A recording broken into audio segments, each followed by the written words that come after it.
በአሜሪካ ኒውዮርክ በመካሄድ ላይ ካለው 80ኛው የተባበሩት መንግስታት ድርጅት ጠቅላላ ጉባኤ ጎን ለጎን ኢትዮጵያ በርካታ የጎንዮሽ ውይይቶችን አካሂዳለች። ከነዚህም ውስጥ የተባበሩት መንግስታት የአየር ንብረት ለውጥ ጉባኤ አንዱ ሲሆን በመድረኩ ንግግር ያደረጉት ርዕሰ ብሔሩ ታዬ አጽቀሥላሴ ኢትዮጵያ የአየር ንብረት ለውጥ ቀውስን ለመከላከል ቢሊዮን ችግኞች በየዓመቱ ለሚተከሉበት የአረንጓዴ አሻራ መርሃ ግብር እስካሁን እስከ $20 ቢሊዮን ወጪ ማድረጓን ጠቅሰዋል።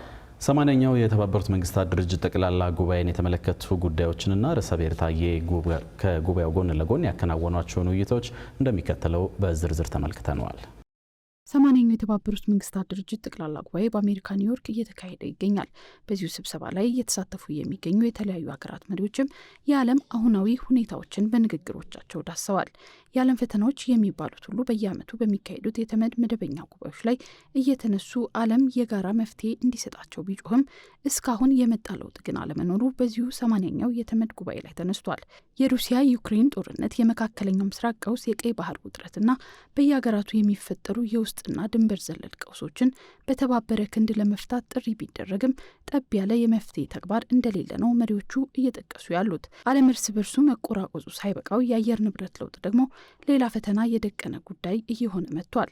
በኒውዮርክ እየተካሄደ ባለው 80ኛው የተመድ ጠቅላላ ጉባኤ ላይም ይሄው የአየር ንብረት ለውጥ ጉዳይ ሳይነሳ አልቀረም። የተባበሩት መንግስታት ድርጅት ዋና ጸሐፊ አንቶኒዮ ጉተሬስ በጉባኤው መክፈቻ ንግግራቸው ዓለም ተደራራቢ ቀውሶች እየገጠሟት መሆኑን ጠቅሰው ያለ ዓለም አቀፍ ትብብር ትርምስ እንደሚቀጥባት አስጠንቅቀዋል። ወደ ታዳሽ ኃይል የሚደረግ ሽግግር ወሳኝ እርምጃ መሆኑን ያነሱት ዋና ጸሐፊው አገራት ደፈር ብለው አዳዲስ የአየር ንብረት እቅዶችን እንዲያቀርቡ አሳስበዋል። በዚሁ ጉባኤ ላይ ንግግር ያደረጉት የአሜሪካው ፕሬዚዳንት ዶናልድ ትራምፕ ግን ከዓለም የአየር ንብረት እርምጃ ጥሪዎች ጋር በእጅጉ የተቃረነ ሀሳብ አንጸባርቀዋል። የአረንጓዴ ኢነርጂ አጀንዳ በዓለም ላይ እስካሁን ከተፈጸሙ ትልቁ የማጭበርበር ስራዎች አንዱ ነው በማለት የመሪዎቹን የአየር ንብረት እርምጃ ጥሪ ተችተዋል።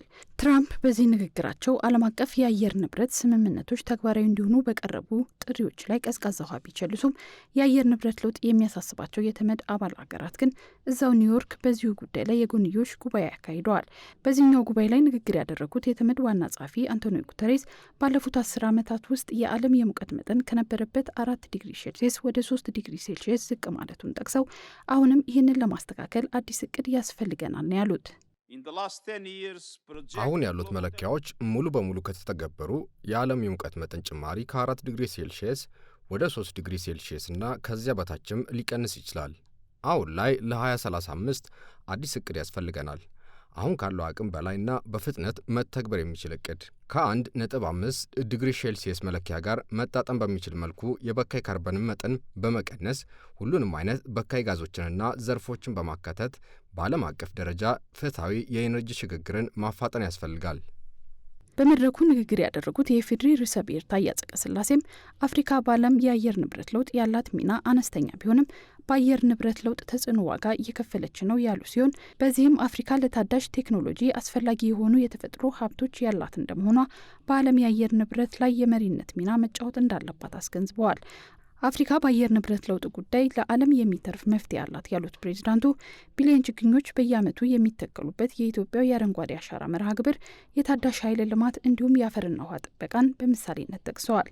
በተለይ ለአረንጓዴ አሻራ መርሃ ግብር ኢትዮጵያ እስከ $20 ቢሊዮን የሚሆን ወጪ ማድረጓን አንስተዋል። የኢትዮጵያ የአረንጓዴ አሻራ ኢኒሼቲቭ እና የመካከለኛው አፍሪካ የደን ኢኒሼቲቭ የተጎዳ ስነ ምህዳርን ለማከምና የሰዎችን ሕይወት ለመቀየር ትክክለኛውን መስመር የሚያሳዩ ናቸው። የኢትዮጵያ አረንጓዴ አሻራ እንዲሳካ ወደ $20 ቢሊዮን የሚጠጋ ገንዘብ ወጪ ማድረጋችንን ለመግለጽ እወዳለሁ። ይህ ጉልህ እርምጃ ነው። የሌሎችን የፋይናንስ ድጋፍ ሳንጠብቅ በስኬት የፈጸምነው ኢኒሼቲቭም ነው። የዓለምን የምግብ ሉዓላዊነት ማስጠበቅ ሌላው አሳሳቢው ጉዳይ እንደሆነ ያነሱት ርዕሰ ብሔሩ ዓለምን ከምግብ ደህንነት ስጋት ለማላቀቅና የአየር ንብረት ለውጥ ቀውስን ለማስቆም ዓለም አቀፍ ትብብር ያስፈልገናል ነው ያሉት። የምግብ ደህንነት ቅድሚያ ሊሰጠው የሚገባ ጉዳይ ነው። የአዲስ አበባ ዲክላሬሽን በዚህ ዘርፍ ተጨባጭ የሆነ ድጋፍ እንዲደረግ ይጠይቃል። በተጨማሪም በአዲስ አበባ በተካሄደው የተመድ የምግብ ስርዓት ጉባኤ ላይ ዋና ጸሐፊው የምግብ ደህንነቱ የተረጋገጠና የአየር ንብረት ለውጥን መቋቋም የሚችል ማህበረሰብ ለመገንባት ለጠየቁት ዓለም አቀፍ የፋይናንስና ሀብት ምንጭ ድጋፍ ሊደረግ ይገባል። ርዕሰ ብሔር ታዬ አጽቀሥላሴ ከተባበሩት መንግስታት ድርጅት ዋና ጸሐፊ አንቶኒዮ ጉተሬስ ጋርም የተወያዩ ሲሆን በውይይታቸውን በቀጠናው ብሎም በዓለም አቀፍ የጋራ ጉዳዮች ላይ መክረዋል። አንቶኒዮ ጉተሬስ ታላቁ የኢትዮጵያ ህዳሴ ግድብ ተጠናቆ መመረቁንና በቅርቡ ኢትዮጵያ የአፍሪካ የአየር ንብረት ጉባኤን በስኬት ማስተናገዷን አስታውሰው እንዲሁም ርዕሰ ብሔር ታዬ ከጠቅላላ ጉባኤው ፕሬዚዳንት አናሌና ቤርቦክ ጋር ተወያይተዋል። በውይይታቸውም ወቅታዊ ዓለም አቀፍ ተግዳሮቶችና በባለብዙ ወገን ግንኙነት ላይ እያሳረፉ ስላለው ተጽዕኖ ሀሳብ ተለዋውጠዋል። ርዕሰ ብሔር ታዬ የባለብዙ ወገን ግንኙነትና የጋራ ደህንነት መሪዎችን ለማስጠበቅ የተቀናጀ ጥረትን ማጠናከር ያስፈልጋል ያሉ ሲሆን ኢትዮጵያ በቅርቡ ያስመረቀችው የህዳሴ ግድብ ዘርፈ ብዙ ጠቀሜታ እንዳለው ገልጸው በተለይም ንጹህ የኃይል አቅርቦትን በማሳደግ የተባበሩት መንግስታትን ዘላቂ ልማት ግቦችን ለማሳካት የጎላ ፋይዳ እንዳለው አስገንዝበዋል።